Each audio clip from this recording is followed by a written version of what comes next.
jumpa lagi bersama Way Out. Masih bersama saya Marji Siagian dan saya Yeri Fatin Nasrani.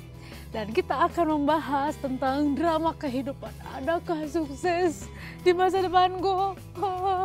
Apalagi di usia-usia produktif gini nih, Pastor. Kalau banyak orang-orang kayak khawatir nih, Pastor. Khawatir akan masa depannya, akan hidupnya. Banyak orang yang kayak, apalagi di masa pandemi ya, susah cari kerjaan, bahkan kadang-kadang udah yang ada punya kerja aja kehilangan. Berhenti ya. Aha, gitu. Ya. Gimana ya, Pastor ya? Untuk mengatasi. Ya mudah-mudahan ini menjadi way out ya untuk banyak orang yang lagi frustasi, yang lagi capek, yang lagi bingung, yang lagi khawatir ya, terutama yang lagi khawatir tentang masa depan karena semua perhitungan tuh kayaknya luntur pas pandemi kemarin ini ya, dan masih berlangsung kok sampai saat ini. Banyak yang putus asa. Banyak yang putus asa, seakan-akan kayak masa depan tuh semakin jauh, Kadang semakin orang tidak berani terpegang. bermimpi bahkan. Iya, gitu. Nah, saya ngeliat gini, secara fisik aja ya, ini ngomong secara fisik, hampir semua organ tubuh kita arahnya tuh ke depan, betul gak? Oh iya. Cuma satu yang ke belakang, tapi iya. hampir semua arahnya ke depan. Semua ke Telapak kaki kita tuh arahnya ke depan, telinga nih biar agak miring tapi arahnya ke depan. Kenapa Tuhan mendesain fisik kita? Kebanyakan organ tubuh kita arahnya ke depan karena memang Tuhan desain kita untuk bisa menaklukkan masa depan. Untuk Gitu. terus maju ke depan. Untuk maju ke depan, untuk bisa menaklukkan. Kenapa Tuhan kasih kita dua kaki? Supaya kita tidak ada di tempat yang sama terus menerus dan kita melangkahkan kaki kita untuk bisa menaklukkan masa depan. Jadi apapun yang terjadi, masa depan bukan hal yang fiktif di dalam tangan Tuhan. Karena sejatinya Tuhan pernah ada di masa depan kita, siapapun kita, dan kita ada hari ini disertai oleh Tuhan untuk sama-sama berjalan menaklukkan masa depan. Karena Tuhan sendiri bilang masa depan sungguh ada ya. Masa depan sungguh ada. Di dalam Tuhan. Ya. Oke. Tapi kebanyakan orang itu jadi apa ya? Jadi membrainwash dirinya itu tidak punya masa depan mungkin karena ekspektasinya tentang kesuksesan kayaknya, Pastor. Iya. Jadi kadang di mata dunia itu sukses itu harus punya banyak uang, harus punya pasangan oke, cakep, keren, followers terkenal gitu, terus punya jabatan, pokoknya selalu yang di mata dunia tuh seperti itu. Tapi sebenarnya sukses yang Tuhan mau, karena kan kita kan harus hidup sesuai pencipta kita mau loh. Betul. Yang Tuhan mau atas kita tuh sukses yang seperti apa sih, Pastor? Ya, makanya perlu Tuhan dalam kesuksesan. Kalau enggak kita akan memakai kacamata sukses seperti juga orang yang nggak kenal Tuhan, pragmatis seperti itu. Ya, contoh misalnya banyak orang berasumsi bahwa kesuksesan diukur dari memiliki atau tidak memiliki sesuatu. Makanya kan kalau orang-orang nanya, gimana? Dia udah sukses tuh. Dia udah bisa beli mobil sendiri, udah punya rumah sendiri, udah ini, dia udah sukses lah, ya kan? Jadi kita bahas soal ukuran pada segmen ini ya. Ukuran dunia. Ukuran dunia atau ukurannya Tuhan. Ukurannya Tuhan. Ya. Jadi tidak pernah juga ada dari sudut pandang Tuhan bahwa makin miskin makin rohani, enggak juga. Enggak juga. Jadi itu mungkin jadi ukuran tapi bukan satu-satunya ukuran. Nah, untuk mendapatkan ukuran kesuksesan dari Tuhan, kita perlu rendah hati dulu supaya ketika Tuhan kasih satu standar, hati ini bisa terima. Kalau enggak sulit.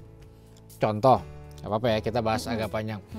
Ada seorang anak muda yang datang sama Tuhan lalu dia berkata, aku udah melakukan semua perintahmu. Aku ya. 10-10-10-nya sudah. Ya. Lalu apa yang harus aku lakukan supaya aku ini makin soleh? Lalu Yesus berkata bahwa jual semua barangmu, harta kasih ke orang miskin, terus ikutlah aku. Lalu Bersungut-sungut sedih dan akhirnya nggak jadi ikut Yesus. Jadi ada definisi keberhasilan yang sukses ketika Yesus mulai sampein, orang nggak bisa terima. Sebenarnya bukan Tuhan mau kita miskin sih, bukan, nggak mungkin. Tapi kerelaan hati itu ya, makanya Pastor bilang kerendahan hati, kerelaan hati. Jadi kekayaan, kesuksesan dalam Tuhan tuh definisi gampang gini, golden hand, golden heart. Wow. Hatinya harus emas supaya tangannya tuh emas. Ya.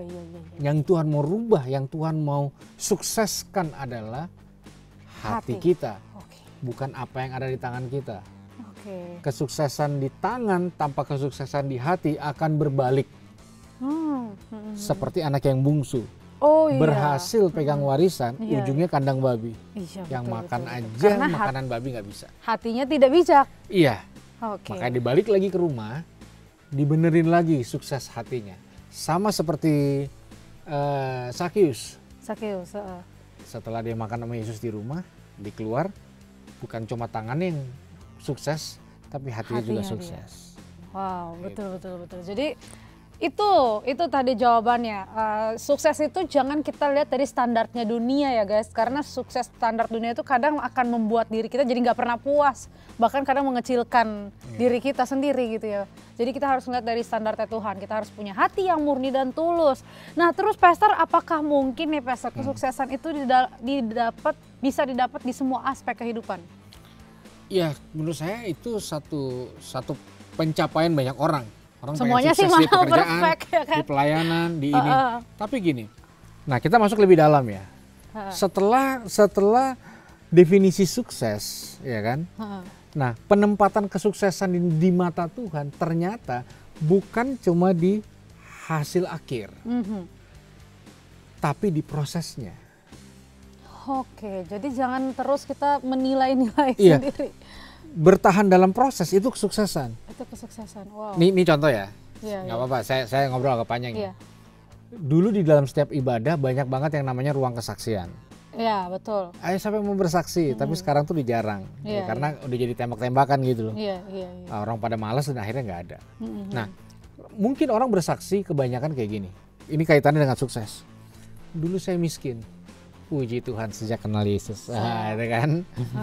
Saya sekarang diberkati.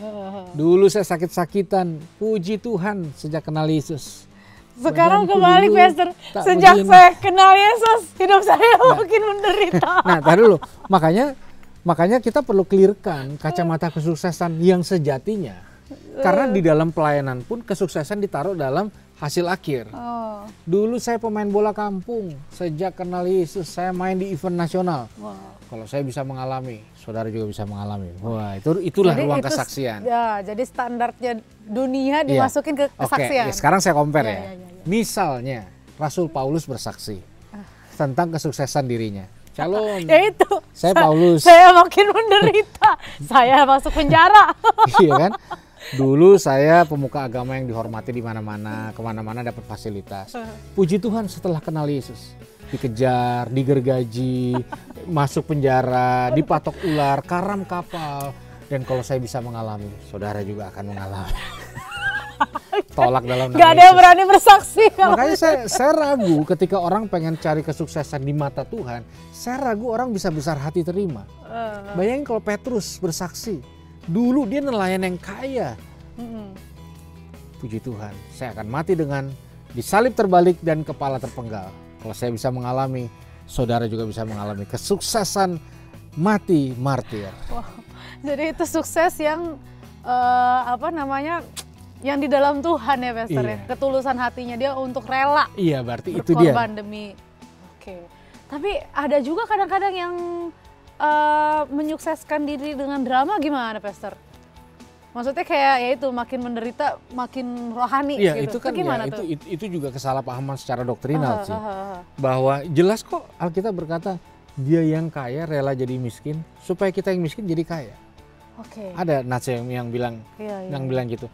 Yesus datang Yohanes 10 memberikan kehidupan dalam kelimpahan. Jadi kelimpahan tuh ada, tapi Yesus juga ngajarin berikanlah pada hari ini makanan kami yang secukupnya. Kelimpahan itu ada dalam karakter.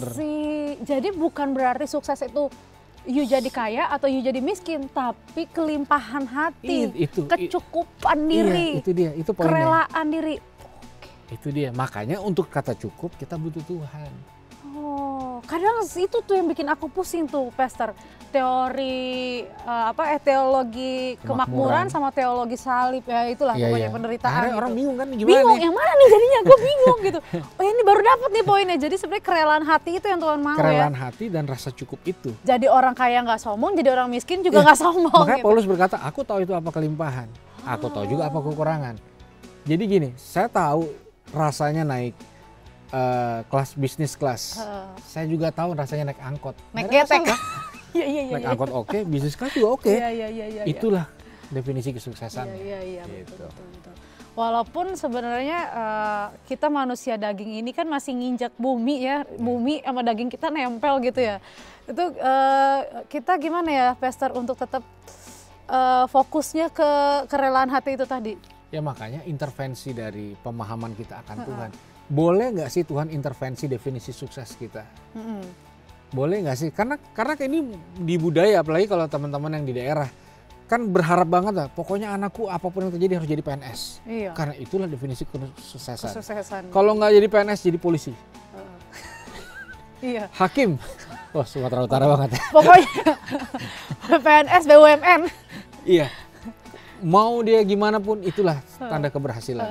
Pokoknya anak mantu saya juga harus seperti itu. Nah, ketika kita berhidup dalam Tuhan, kadang-kadang definisi sukses kita itu dibongkar-bongkar gitu. Oke, jadi itulah ya kesuksesan menurut pandangannya Tuhan ya, itu kita harus kerelaan hati, jadi bukan pola pandang dunia. Terus Pastor, apa nih kesuksesan bukan tentang apa yang kita dapat, namun apa yang kita beri. Tadi Pastor udah kasih contoh si siapa tuh tadi, siapa tadi namanya, si orang kaya itu ya? Ada Zakeus. Zakeus. Dia kan tahu persis, makanya definisi kesuksesan menurut Alkitab, sudut pandang saya, ketika semua janji Tuhan digenapi dalam hidup kita. Rencana-rencananya Tuhan. Iya, apapun itu. Kadang dia izinkan penderitaan, yaitu bagian dari kesuksesan. Kadang dia izinkan kekurangan, kadang dia izinkan. Itu bagian dari kesuksesan. Asal datang dan source-nya dari rencana Tuhan dan kedaulatan Tuhan yang sempurna. Jadi menurut Pastor, secara alkitabiah nih Pastor, sukses itu adalah kerelaan hati, terus juga sesuai dengan rencana Tuhan. Kita mau nurut sama rencana Tuhan. Jadi gitu ya guys, kalau misalnya sukses itu kita jangan mau ngikutin apa kata dunia, karena kadang-kadang dunia itu memang mengalihkan fokus kita ya Pastor ya. Gitu, jadi kita harus tetap fokus sama apa rencana Tuhan dan kerelaan hati. Emang sih kayak enak sih Pastor. Oke teman-teman semuanya, kita masih akan terus kupas tuntas tentang kesuksesan, karena aku yakin kalian pasti ingin sukses, sama aku juga.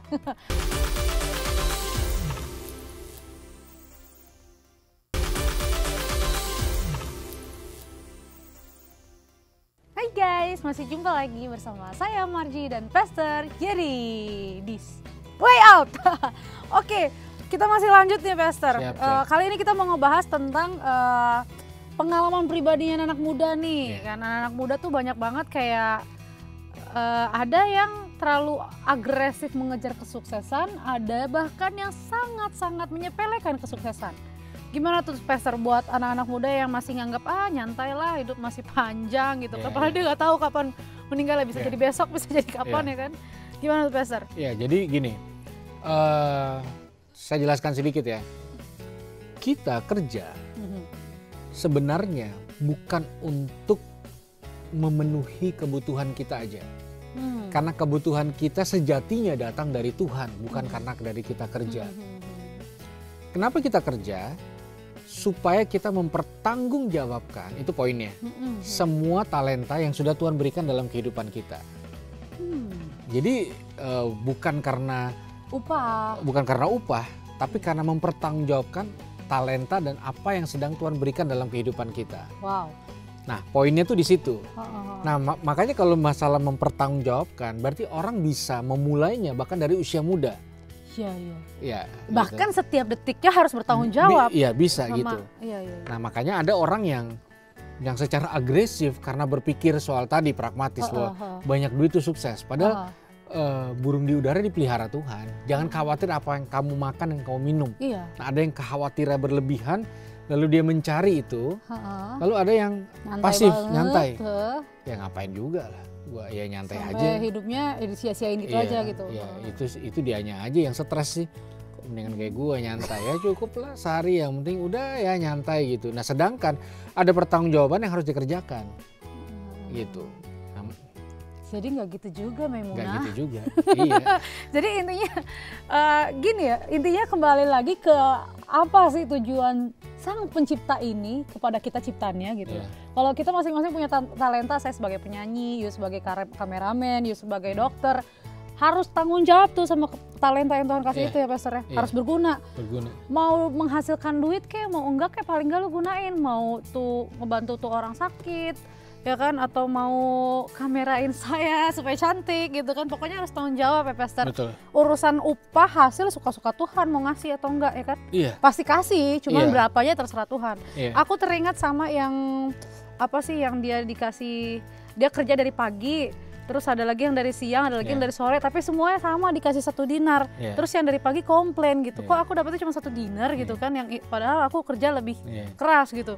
Terus kan dijawab sama tuannya, kan lu udah persetujuan sama gue dapat 1 dinar dan lu mau, dan gue Tuhan ya terserah. Gitu ya Pastor. Jadi memang terserah Tuhan mau ngasih. Terserah Tuhan.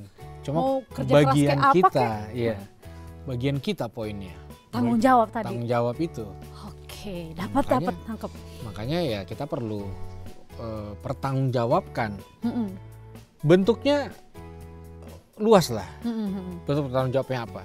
Ya kan ingat gak awal pandemik orang bilang gini, bro kalau panggilan lu adalah rebahan dan lu jadi berkat buat banyak orang. Nah awal pandemik itulah waktunya lu jadi berkat. Jangan kemana-mana, tetap di rumah. Berguna juga. Berguna. Nah di situ kamu bisa mencari-cari ilham tuh, ide-ide. Alasannya gue lagi mencari ide bisnis nih. Biar otak gue kepake gitu kan. Tapi gimana nih Pastor, sama orang-orang yang liatnya kayak ya udah deh lebih baik gagal daripada gue dapat sukses yang palsu, yang gak nyata. Aku jadi teringat sama banyak juga sih di dunia kan kayak gitu, tapi di tokoh Alkitab tuh ada yang menyembunyikan talenta itu Pastor. Ya kan daripada gue dapat kesuksesan yang palsu, gue simpen aja deh nih yang 1 biji ini talenta ini. Maka kan dapat respon tuh. Hai hambaku yang jahat dan malas. Bisa aja lu tang kan gitu. Iya kan? Ya jadi kadang orang ngeles. Alasannya rohani ya Pastor. Iya, kadang orang ngeles ya. Jadi jangan les gitu kan. Saya belum menemukan sesuatu yang jadi passion saya, jadi ini dan sebagainya. Kadang-kadang orang bersegmentasi, padahal menolak untuk bertanggung jawab. Gitu. Paling nggak bertanggung jawab atas nafas kehidupan yang udah Tuhan berikan sepanjang hari. Ada juga yang kayak gue nggak bisa deh karena lingkungannya negatif alasannya gitu kan. Terus atau enggak aduh ini melenceng dari jalan Tuhan, aduh ini begini. Ya memang kita jangan melenceng, tapi kan kita bisa jadi terang, jangan ikut-ngikut ya kan Pastor ya. Jadi sebenarnya bukan alasan sih ya Pastor ya. Kayak misalnya orang bilang jangan deh di dunia entertainment nanti gini gitu. Ya terus gue jadi nggak kerja gitu, sedangkan talenta gue nyanyi. Ya harusnya kerjain aja, tanggung jawab, kita tetap jadi orang yang baik, justru jadi terang di tempat itu gitu ya Pastor ya. Betul. Gitu. Jadi nggak ada alasannya buat orang-orang yang alasannya sih rohani gitu ya, alasannya rohani gitu. Tapi ternyata untuk menyembunyikan talenta gitu ya.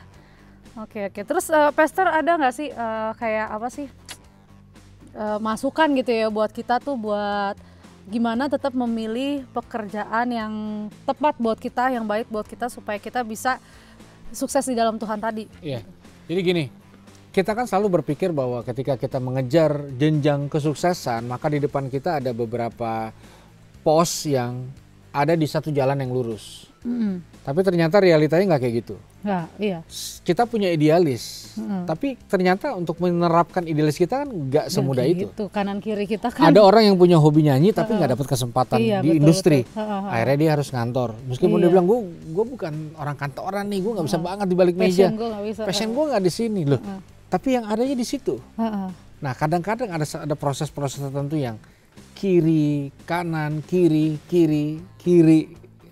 Saya sebut itu dance with destiny. Iya. Menuju sebuah kesuksesan seperti orang dance, kiri, belakang, maju 2 kali kiri. Gitu. Jadi sehingga waktu kita ngejalanin hari ini yang mungkin bukan passion kita tetap bukan berarti kita kehilangan passion dan kerinduan kita yang sesungguhnya. Makanya saran saya kalau hari ini lagi nonton Way Out, lalu ada passionnya akhirnya dikubur nih, kayak nggak mungkin nih. Ya udah kerjain sekarang aja. Waktunya untuk gali kembali, mungkin waktunya aja belum. Karena suatu saat saya yakin Tuhan akan menolong kita untuk menggenapi passion itu. Setuju. Gitu. Jadi Pastor, aku teringat dengan ada ayat tentang apapun juga yang kamu perbuatlah dengan segera hatimu seperti untuk Tuhan dan bukan untuk manusia. Intinya kalau Tuhan percayakan, tadi Pastor bilang saat itu yang paling bisa kamu kerjain, udah kerjain aja. Mungkin itu kayak jalannya loh, jalan untuk menuju ke situ. Mungkin di sini kamu bisa ketemu koneksi, misalnya kamu mau jadi penyanyi ya gitu, tapi kan kamu kerjanya kantoran gitu kan, itu gak enak banget. Mau nggak mau kamu kerjain, siapa tahu nanti di situ kamu ketemu koneksinya, ada produser ternyata kliennya perusahaan kamu ya kan, terus ngeliat kamu lagi iseng ngetik denger nyanyi, bagus, ternyata kita nggak pernah tahu jalannya ya Pastor ya. Terus Pastor bisa sharing juga nggak nih tentang pengalaman Pastor untuk apa sih menggali talenta tadi untuk kesuksesan yang dalam Tuhan? Ya, jadi ya saya berpikir apa nih mau saya kerjain di depan. Lalu saya mencari hal-hal yang tanpa dibayar pun saya lakukan. Tanpa dibayar pun saya lakukan. Gitu. Ya, itu apapun yang kamu bisa kerjakan, lakukan untuk Tuhan itu tadi. Kan? Jadi kayak misalnya main musik, demen saya. Oke. Jadi nggak disuruh main musik, nggak ada konser, nggak ada apa, saya suka main musik. Terus saya centangin itu kan. Ngomong motivasi. Ya itu saya demen tuh. Jadi saya cari tahu apa yang jadi kelebihan diri kita, saya, ya kan. Nah, lalu saya mulai pelan-pelan mendaratkan itu, meskipun nggak banyak orang yang respon atau tahu. Ya maka saya mulai pelayanan saya dari tim musik di gereja. Saya melayani Tuhan dari mana ya? Saya bisa main musik. Ya sudah. Ya di situ startnya. Lalu ngomong di depan banyak orang. Ya siapa yang mau denger? Nggak ada. Gitu. Jadi akhirnya apa? Kesempatannya nggak ada. Peluangnya nggak ada. Saya nggak pernah sekolah public speaking lah, sekolah apa-apa semua nggak pernah.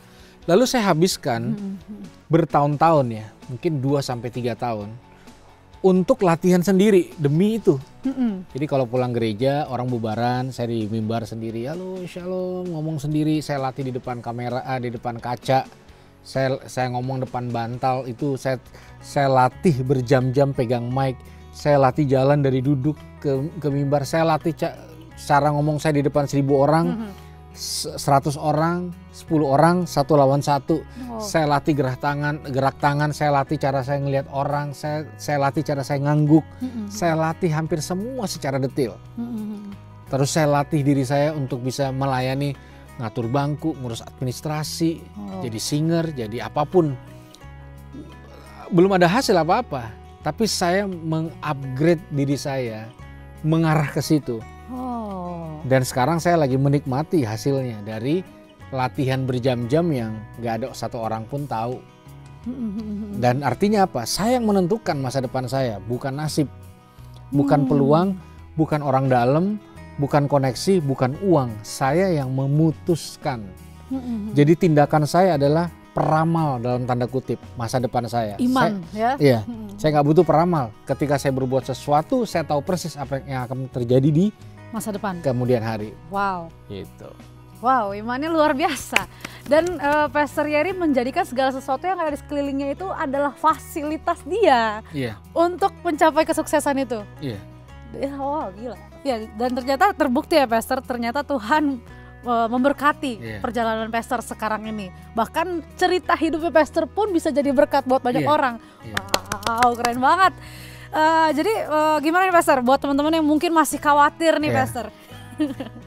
Iya, jadi gini, sikap awal dalam memulai sesuatu itu menentukan. Sikap awalnya. Sikap awal. Meskipun kita nggak punya skill, nggak punya apa, tapi bagaimana kita memulai dengan sikap yang baik itu menentukan sebenarnya. Iman sebesar biji sesawi. Terus yang kedua, saya punya prinsip gini, kalau kita ambil satu langkah, Tuhan buat ribuan langkah di depan kita. Poin kedua adalah ngelangkah aja. Dimanapun kamu berada, Tuhan menyertai. Yes, teman-teman semuanya. Ngelangkah aja. Aku tahu kalian pasti penasaran banget, tapi kita akan lanjut di segmen berikutnya.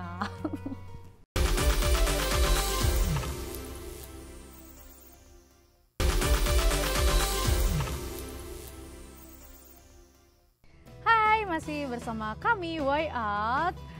Kami ingin membahas sekarang waktunya untuk menjawab pertanyaan-pertanyaan kalian. Karena kami mencoba untuk menemukan jalan keluar sesuai judulnya. Tapi buat teman-teman semuanya, mungkin yang mau mengirimkan pertanyaan dan juga tema, kalian bisa hubungi kami di sini. Dan catat? Oke, anak pintar. Lanjut ya Pastor. Karena tadi kita udah ngebahas tentang kesuksesan, banyak nih pertanyaan-pertanyaan. Mereka orang-orang yang pengen sukses pastinya. Siap Pastor? Minum dulu biar nggak tegang. Oke, pertanyaan pertama. Dear Way Out, saya adalah seorang mahasiswi yang sedang meniti karir. Wow, mahasiswi menjadi konten kreator. Saya sudah berusaha dengan giat namun hasilnya sia-sia. Tolong beri saya advice dong. Hasilnya sia-sia. Ya, definisi usahanya sudah sejauh mana sebenarnya itu sih. Kadang-kadang kegagalan kita adalah menyimpulkan sesuatu yang masih belum permanen, gitu. Masih temporary tapi kita putuskan kita gagal. Iya. Gitu. Kalau saran saya sih adalah untuk kita menjadi content creator, maka perhatikan standar-standar keberhasilannya. Nggak selalu dilihat dari feedback balik, ombak balik, atau subscribe, atau viewers, atau followers dan sebagainya. Jadi seorang content creator di dalam Tuhan harus tahu persis bahwa Tuhan itu audiens pertamanya. Tuhan audiens pertama kita. Iya. Oke. Dan itu cukup untuk bawa kita pada sebuah keberhasilan. Dan menurut aku di sini dia masih mahasiswa dan meniti karir menjadi content creator, berarti kan istilahnya masih baru memulai ya Pastor. Maksudnya dia harusnya menilainya ini masih belajar, gitu, masih ngulik diri. Dan lagi konten kreator itu kan kita nggak tahu potensinya di bidang asalnya kuliner kah, lucu-lucuan kah, apakah gitu kan. Jadi sebenarnya ini waktunya kamu ngulik sih. Jadi jangan fokus sama hasil langsung bilang sia-sia. Belum lah, kamu masih muda banget. Belum ada yang sia-sia. Tenang, santai. Tarik napas dalam-dalam, berpikir waras. Lanjut Pastor. Halo Pastor, bagaimana menghadapi ketakutan yang berlebihan akan masa depan? Nah, banyak nih Pastor nih. Akhirnya saking galaunya memilih untuk tidak ngapa-ngapain, yaitu tadi memendam talenta. Gimana tuh Pastor? Lawan kata dari ketakutan ya bukan cuma keberanian, tapi iman. Jadi begitu kita melangkah meraih masa depan tapi tanpa iman, maka ketakutan yang akan jadi sebuah dominan. Nah, kita nggak mungkin bisa menyelesaikan pekerjaan hebat kalau dasarnya atau cara mulainya dari ketakutan. Makanya kita perlu Tuhan supaya kita tidak, ketakutan itu sesuatu yang nyata kok. Jadi bukan simsalabim ketakutannya hilang, tapi ketakutannya diatasi. Dan kita tetap memiliki keberanian sekalipun ada ketakutan. Gitu. Jadi butuh iman sih. Iman ya. Berarti ketakutan itu berarti kan Iyu merasa tidak percaya sama diri sendiri. Berarti Iyu masih mengandalkan diri sendiri. Sedangkan kan Tuhan maunya kita ngandelin Tuhan ya kan. Kerjain aja dulu, imanin terus Tuhan yang berkatin, Tuhan yang kasih. Ya Pastor, jalannya, berkatnya, gunanya, ya kan. Nah, jadi untuk mengatasi ketakutan andalkan Tuhan dulu, imani. Kalau orang Batak bilang andaliman Pastor. Andalkan iman. Oke, lanjut. Hai Kak, aku mau jadi seorang gamers. Wih, dan aku rasa aku akan sukses dalam bidang ini. Tapi orang tua bilang jadi gamers mana ada masa depannya. Emang jadi gamers gak bisa sukses Kak? Ya, jadi kalau Anda gamers mana dulu nih? Memutuskan untuk mengambil satu profesi yang tidak pada umumnya. Tidak pada umumnya maksud saya dalam artian dari sudut pandang orang tua pada umumnya. Ya, kamu harus siap mental yang kuat karena orang pembuktian. Iya, bukan. Maksud saya gini. Adalah wajar kalau orang tua berpikir game kan main doang pasti mikirnya. Masa iya orang main congklak bisa kaya gitu misalnya. Betul. Karena definisi game itu. Masa iya orang bisa main karet terus produktif. Iya. Karena definisi game masih seperti itu. Mereka tidak tahu ada game industri. Bahkan ada mata kuliah di luar negeri yang memang mata kuliahnya game. Saya sangat percaya ya, tapi ini jangan di forward ke orang tua sebagai pembenaran dari konflik yang tidak selesai. Tapi saya pribadi percaya bahwa orang bisa hidup dengan game yang terbukti kok. Betul. Iya kan? Nah cuma ini nggak populer. Jadi kalau kamu mau komunikasikan ke orang tua, jangan kan jadi gamers lah, jadi musisi misalnya. Musisi bisa apa sih? Ya betul. Memenuhi kebutuhan hidup apa? Nyanyi dong masa bisa ya kan? Saya passionnya ngelawak gitu. Menjadi stand up komedian, komika. Saya ngeliat banyak komika berhasil. Cuma itu nggak populer. Iya. Apalagi buat logikanya orang tua zaman dulu gitu. Betul. Ya. Dan kita harus naungi itu gitu. Jadi jangan kita egois langsung. Enggak kok bisa. Bukan cuma bisa doang, tapi mungkin pembuktiannya gimana ya? Bukan kita membuktikan dari hasil sih, dari menjelaskan ya Pastor ya.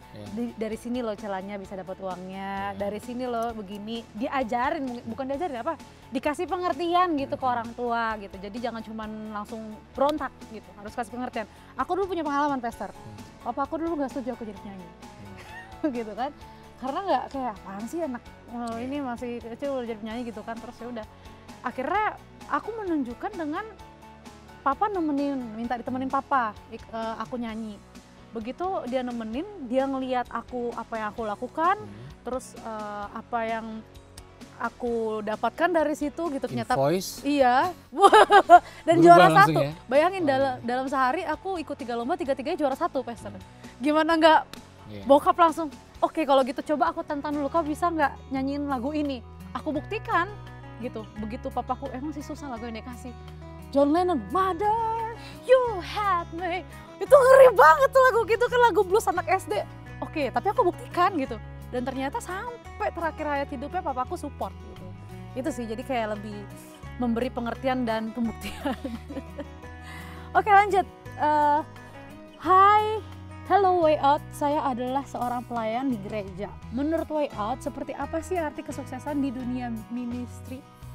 Ya ini pertanyaan menarik sih ya, karena standar keberhasilan sekarang berubah. Iya. Banyak orang yang kayak, sorry Pastor, banyak umat tuh berhasil. Iya. Gitu. Jadi banyak orang taruh standar keberhasilan di pertama pengkultusan individu, money oriented dan kebesaran organisasi. Betul. Di dalamnya jumlah jemaat. Lihat aja banyak pendeta ngobrol awalnya pasti Pak jemaatnya berapa di sana. Iya. Kenapa ditanyakan itu? Karena itulah ukuran kesuksesan. Buat pandangan banyak orang. Gitu. Besar pasti benar, tenar pasti benar. Kalau kamu besar, kamu ngomong sampah juga orang akan teriak amin. Masa sih? Kalau kamu kaya, semua orang ngekor tuh gitu. Kalau kamu sangat berhikmat, kamu nggak punya apa-apa, nggak akan didengar. Nah akhirnya tuh jadi degradasi nilai. Standar. Nah oke, ukurannya apa sih? Ukurannya adalah ketika kita melihat awal manusia diciptakan, dikatakan gini, baiklah marilah kita bentuk mereka supaya mereka menjadi serupa dan segambar. Kesuksesan adalah ketika kita berhasil menjadi serupa dan segambar dalam karakter, integritas, tingkah laku. Kita nggak hidup dalam dua identitas, kita memiliki cara yang baik dalam menilai orang, cara mengelola keuangan kita penuh integritas, cara kita memperlakukan keluarga. Jadi intinya adalah keserupaan dan segambar dengan Tuhan. Sisanya saya nggak bilang itu gimmick, tapi itu saya bilang sesuatu yang relatif lah. Tapi itu bukan standar keberhasilan. Banyak orang, banyak program, eksistensi kesana sini dan sebagainya gitu. Jadi bukan cuma di dunia sekuler, di dunia ministry pun harus serupa dan segambar oleh Tuhan ya. Jadi kalau gerejanya itu atau pelayanannya itu mencerminkan Kristus, itu baru sukses ya Pastor. Betul. Aku pernah Pastor lucu nih. Aku tanya kan, jadi dia minta bantuan aku untuk mengembangkan gereja ini gitu. Terus aku tanya visi misinya apa supaya jemaatnya banyak. Aku geleng-geleng. Ya itu makanya saya bilang nih ya, ini khusus teman-teman pelayanan. Aku geleng-geleng. Lihatlah, saya pakai bahasa ini enak ya. Terjadi perselingkuhan nilai. Kita percaya satu sisi bahwa yang terbesar yang melayani. Kalau mau jadi hamba Tuhan yang terbesar, jadilah dia yang melayani. Tuhan bilang sama murid-murid itu kasih contoh bahkan. Iya, itu standarnya. Tapi yang terjadi kan hari ini coba. Lihatlah hampir di semua ibadah. Kursi paling depan dan kursi bangku kedua ke belakang pasti beda. Iya, betul. Karena yang di depan untuk hamba Tuhan. Pendetanya. Dan orang-orang yang penting dan orang-orang donatur. circle satunya. Nah, Artinya ketika kita berpikir menjadi hamba Tuhan yang berhasil, harusnya kita paling menjadi pelayannya. Paling melayani justru ya. Ya itu untuk menghormati, tapi tetap aja kayak misalnya kayak mau makan. Biasanya kalau di keluarga manapun, ya Pak Pendeta dulu, kalau Pak Pendeta belum sentuh nasinya ya jangan disentuh nasinya. Nah harusnya kan sebagai pemikiran yang benar adalah justru yang terbesar, iya paling belakang, yang lain duluan. Kembali lagi tadi Pastor bilang harus serupa dengan, segambar dengan Tuhan. Tuhan sendiri udah kasih contoh membasuh kaki murid-muridnya. Basuh loh. Gitu. Oke, lanjut Pastor. Hai Kak, apakah menjadi terkenal merupakan standar sukses? Karena saya lihat makin banyak orang yang berlomba-lomba untuk menjadi terkenal. Ya, makin banyak gimmick, makin banyak sensasi. Gimana tuh Pastor? Saya sempat bahas sih kemarin, buat satu konten namanya tenar pasti benar, tanda tanya. Apakah tenar itu pasti benar? Oh enggak, itu jelas asumsi. Bagaimana menjadi tenar itu menjadi poinnya. Sekarang orang ngeprank waria juga jadi tenar. Iya kan? Orang buat apapun jadi tenar, tapi apakah benar? Dia jelas tidak. Sekarang orang mengesampingkan kebenarannya, tapi mendewakan ketenarannya. Dan hasilnya. Iya. Dan hasilnya. Ya kalau orang ngomong gitu kan, misalnya ke kamu Ji, orang bilang ya Marji mah enak, pernah tenar. Saya belum pernah. Gak tahu gue jungkir balik. Pernah tenar, ya kan? Makanya orang banyak yang ngomong gitu Bang. Pasti banyak. Termasuk cowok-cowok yang ini, kamu enak, kamu udah punya achievement, aku belum. Kamu ngomong murah hati, melayani, cinta Tuhan ya, kamu pernah ngelewatin. Saya belum apa-apa kok harus langsung bayar harga. Iya betul. Gitu kan? Iya benar, masih banyak yang ngomong gitu. Saya nikmatin kayak kamu dulu lah Ji, baru nanti saya juga nanti kita berbagi. Iya benar. Iya kan? Karena pemikirannya bahwa ada kebenaran di balik ketenaran, padahal itu tidak sama sekali. Itu asumsi, mimpi siang bolong bahwa nggak mungkin gitu loh. Jadi benar tidak ada hubungannya dengan ketenaran. Gitu ya. Iya. Orang benar mungkin tenar, mungkin, tapi kebenaran yang absolut tidak ada hubungannya dengan ketenaran. Kebenaran akan berdiri sendiri sekalipun tanpa ketenaran. Dan di dalam kebenaran pasti ada kesuksesan. Tapi suksesnya gimana dulu? Makanya kita harus perbaiki pola pandang kita dulu nih, lurusin dulu nih pandangan kita tentang kesuksesannya Pastor ya. Dan kita akan ngebahas ini lebih lurus lagi supaya kita lebih dapat poinnya di segmen berikutnya. Teman-teman, saksikan terus Way Up.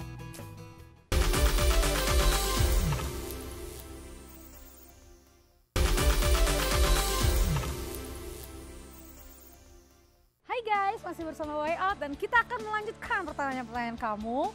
Kita langsung cepat aja ya Pastor biar kita bisa semakin mengupas tuntas. Pastor, saya sebentar lagi lulus SMA dan bercita-cita ingin kuliah di kampus negeri. Tapi guru saya bilang kemampuan saya tidak cukup untuk itu. Menurut Pastor saya harus bagaimana? Underestimate ya, banyak orang memang begitu. Makanya gini, saya tuh, kita bicara soal sukses ya. Ini saya masuk opini pribadi. Saya itu melihat label yang dicap ke kita justru menghalangi untuk kita mencapai sebuah keberhasilan yang sempurna. Contoh kalau kayak zaman dulu, lu kan anak IPA, anak bahasa, anak IPS, itu udah ada ya. Oke jadi gini, biasanya dalam jenjang karir atau kesuksesan, orang itu suka ngadepin atau diperhadapkan dengan tes kepribadian. Tes kepribadian, ya. Kadang-kadang tes kepribadian dikasih ruang besar untuk menentukan kesuksesan apa enggak dalam kehidupan seseorang. Bisa maju ini orang. Cocok gak nih sama ini? Iya, mungkin pernah nih yang nonton WO juga dites lah dengan beberapa metode. Tapi kok menurut saya bahwa kepribadian tuh nggak bisa diukur karena kita bisa berubah. Personality sama karakter pun beda. Iya, itu makanya kadang-kadang kan kita meletakkan stigmanya di situ. Oh, nih dia orang intim nih. Oh, ini orang melankolis nih, atau inilah ini dengan berbagai metode, dan kadang-kadang itu menghambat justru orang untuk bisa memutuskan apa yang dia mau lakukan. Betul. Meskipun nggak salah juga, tapi menurut saya kita nggak boleh menstigma karakter pribadi orang dan diri kita juga dari literasi pertanyaan aja, gitu. Sehingga kita nggak bingung kayak yang nanya kan bahwa saya cocok nggak ya, saya ini nggak ya. Dan menurut saya ada juga industrinya, sehingga memanfaatkan orang-orang yang nggak bisa ngambil keputusan untuk dibantu dalam penjurusan kurang lebih. Tapi menurut saya kitalah yang menentukan layak atau tidak, cocok atau tidak. Kita yang tahu potensi diri kita. Iya, itu. Kita yang kenal, kita yang tahu talenta apa yang Tuhan kasih ke kita. Iya. Bahkan talenta yang tadinya kita cuma dapat 2, kalau kita bisa kembangin ke 4, bahkan kita bisa kasih 10 ke Tuhan, kita kembangin, Tuhan bisa tambahin lagi. Ya biasanya di Alkitab kan dibilang begitu kan. Gitu. Yang tidak disangka-sangka bisa aja nambah lagi buat kita. Oke, lanjut. Ini Pastor yang baca nih, Pastor. Ya. Pastor, saya seorang wanita karir dan juga ibu rumah tangga. Waktu saya lebih banyak habis untuk kerja karena atasan memberikan kepercayaan lebih dan waktu untuk anak-anak berkurang. Tetapi saya mau berhasil di kedua-duanya. Minta advice apa yang harus saya lakukan. Oke, ini menarik. Semua juga pengen berhasil semua. Semua pengen, semua bidang pengen. Iya. Nah, kebanyakan orang ketika pengen berhasil di semua bidang dan mengerjakan semua bidang, maka semua bidangnya nggak berhasil. Keteteran. Nah, lalu gimana caranya tetap berhasil di semua bidang? Nah, menurut saya salah satu caranya adalah menentukan skala prioritas. Dalam menentukan pilihan-pilihan jenjang berhasil. Kadar mana yang paling kita totalitasin? Iya. Kalau dari pertanyaan ini kayaknya sulit. Kerja dan jadi ibu rumah tangga berbarengan. Ya nggak bisa sempurna. Nah, berarti kan harus dipilih salah satu dulu sehingga dua-duanya berhasil. Gitu. Dan ketika dia memutuskan untuk memberikan banyak waktu untuk anak, itu dulu, baru setelah itu dia memberikan satu fokus lain. Tapi ininya udah beres, ininya udah berhasil. Nah, itu akan lebih mudah dibanding. Walaupun udah berhasil pun tidak boleh dilepas ya. Tidak boleh dilepas. Tapi effortnya kan akan berkurang. Iya, oh iya betul. Effortnya karena sudah ada kontribusi dulu. Yes, betul. Dan istilahnya yang ini walaupun sedikit tapi udah ketanam juga nih. Iya. Oke. I see. Next, dear Pastor, saya ingin bertanya, menurut Pastor, sukses itu apa dan apa standar sukses yang sebenarnya?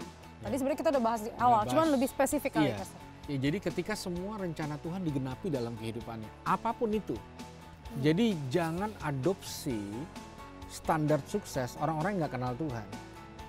Jangan adopsi standar orang berdosa lah istilahnya. Motivator pun harus dipilih-pilih ya. Loh iya dong, karena kita kan didefinisikan standar keberhasilannya. Harusnya anak-anak Tuhan memiliki sebuah pemahaman tentang kesuksesan yang sesinkron dengan Tuhan.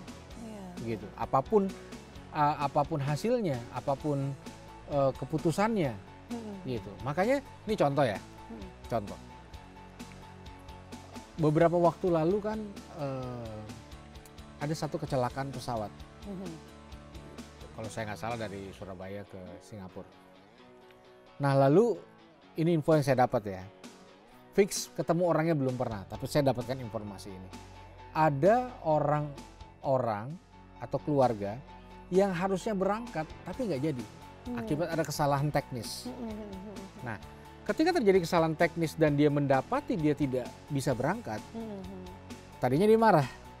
Tapi ketika pesawat yang dia ketahui harusnya dia berangkat kecelakaan dan menewaskan semua penumpang, dia jadi bersyukur.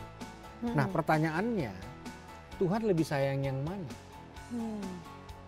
Yang berangkat atau yang tidak berangkat?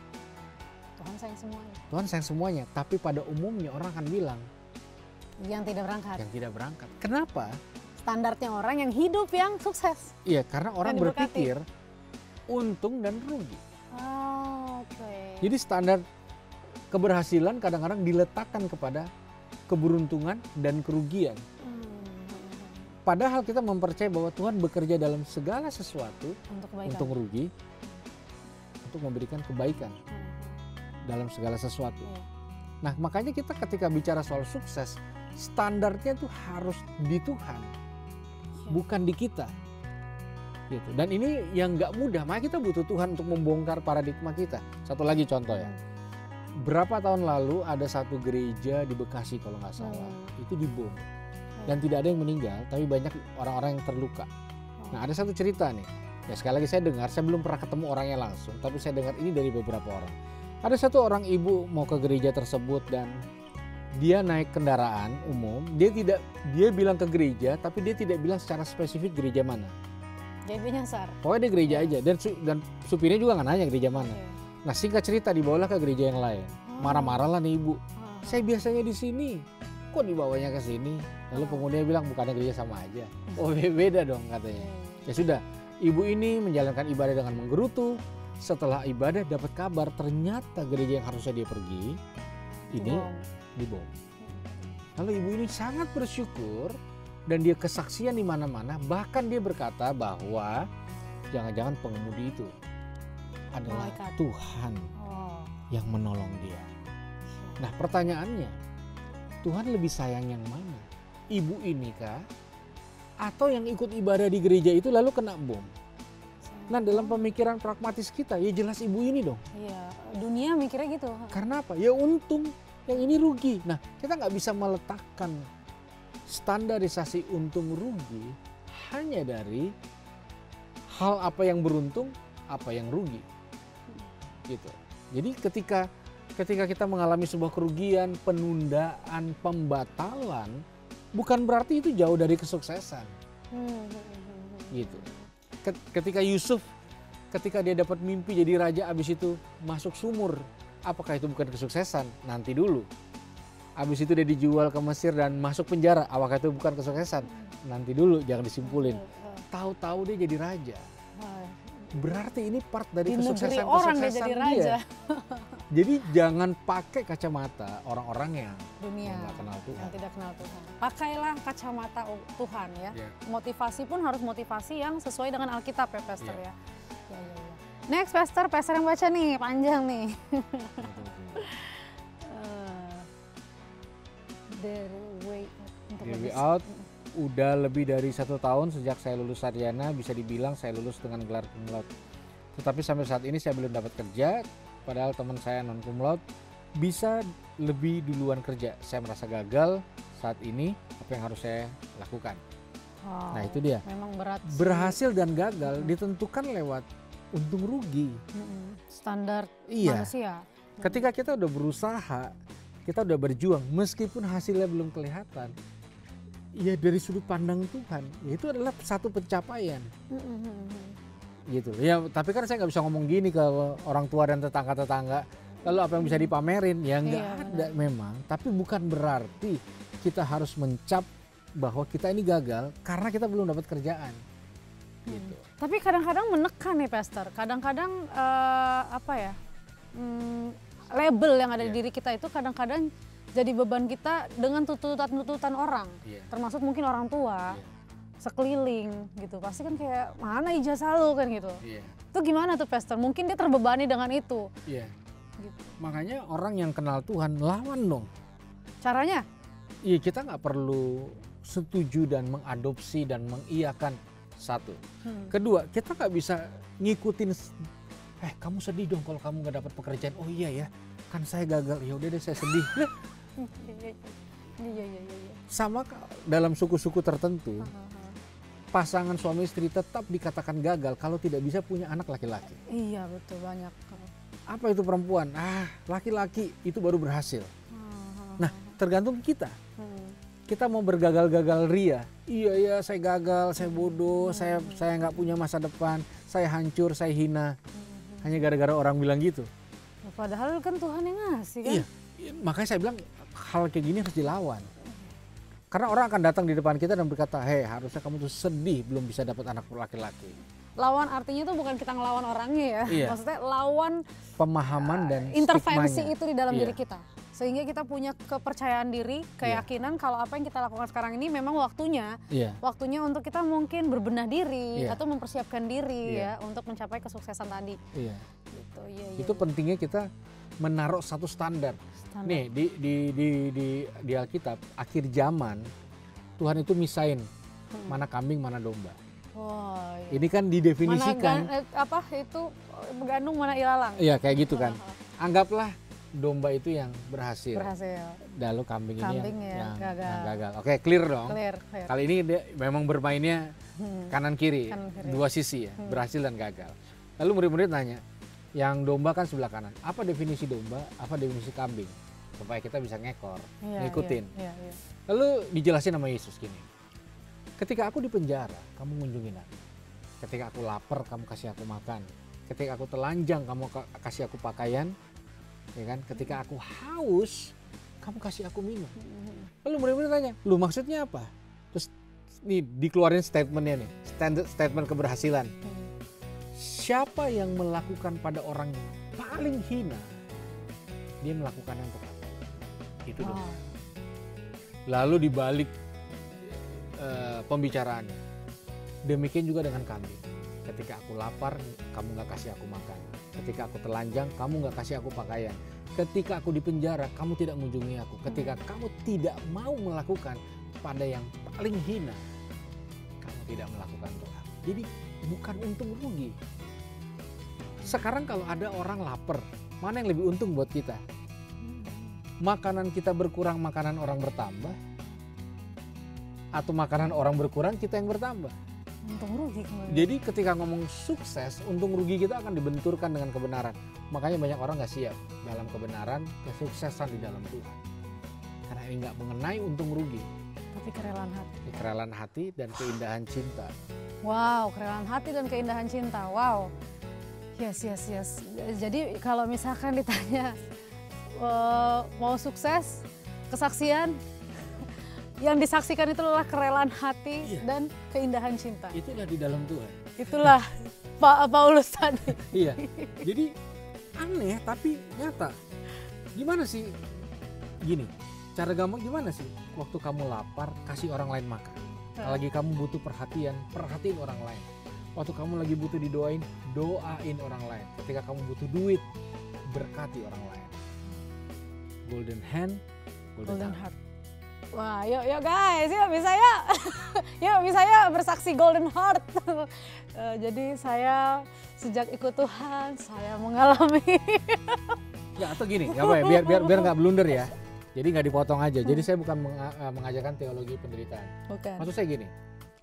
Misalnya bersaksi ya, Shalom, suami saya tidak pulang 3 tahun.